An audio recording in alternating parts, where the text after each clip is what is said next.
A relay tower P lies between A and B, with PB twice PA, therefore P divides the segment internally in the ratio 1 to 2. The notation M1 to M2 means PA compared with PB. Both ratio numbers are positive because P lies inside the segment.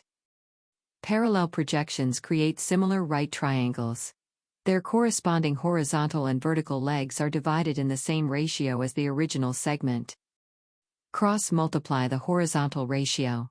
Expand, collect both x terms on one side, then divide by the positive sum m1 plus m2. Applying the same steps to the vertical legs gives the y-coordinate with the same crossed weights. Together, the two coordinates form the internal section formula. Always record that the ratio is PA to PB. The weights cross endpoints.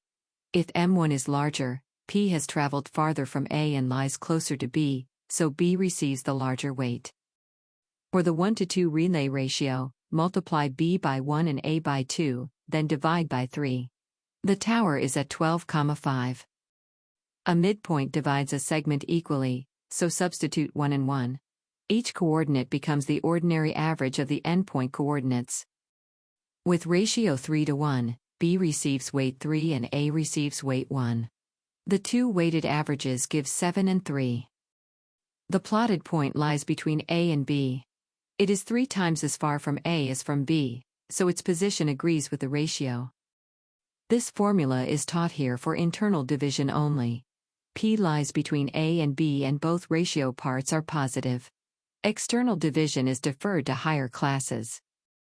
Use crossed weights to find P, then check that it lies between the endpoints. The x numerator is 16 minus 6, giving 2. The y numerator is negative 12 plus 12, giving 0. So P is 2, 0. Write the ratio from P, cross the endpoint weights, form one weighted average for x and one for y, then verify the position.